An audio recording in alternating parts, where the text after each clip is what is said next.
Then I went to technical services, where I was in charge of finding documents that you don't find in libraries, like where you put explosives on a bridge. Where's the best place to put an explosive on a bridge, and what kind of explosive do you have to get that goes underwater without it, destroying its effectiveness. Also, I had to find, one time they wanted me to find out if there was such a thing as a poison that was undetectable, especially one that seemed to mimic a heart attack, that would kill someone, but it would appear that they had a heart attack. I did find such a thing. Does this pistol fire the dart? Yes, it does, Mr. Chairman, and a special one was developed which potentially would be able to enter the target without perception.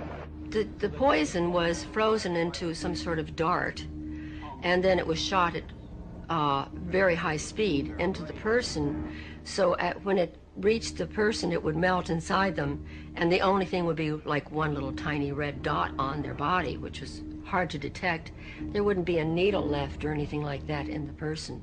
But also the toxin itself would not appear in the autopsy? Yes, so that there was no way of perceiving that the target was hit. Have you brought with you some of those devices which would have enabled the CIA to use this poison for? We have indeed. For killing people? The round thing at the top is obviously the sight.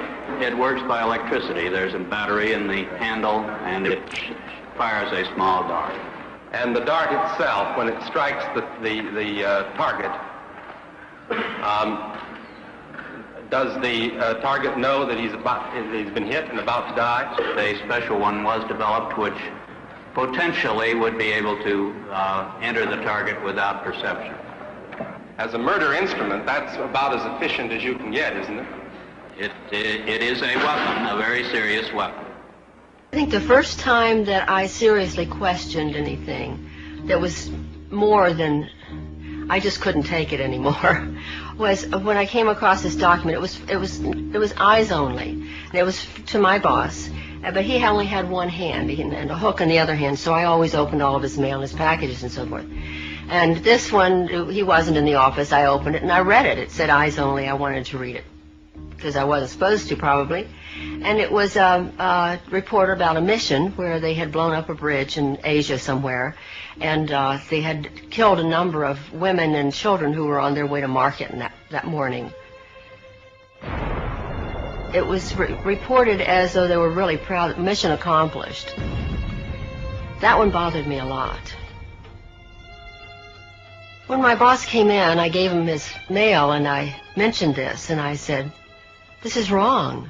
These women hadn't done anything. These children didn't deserve to die.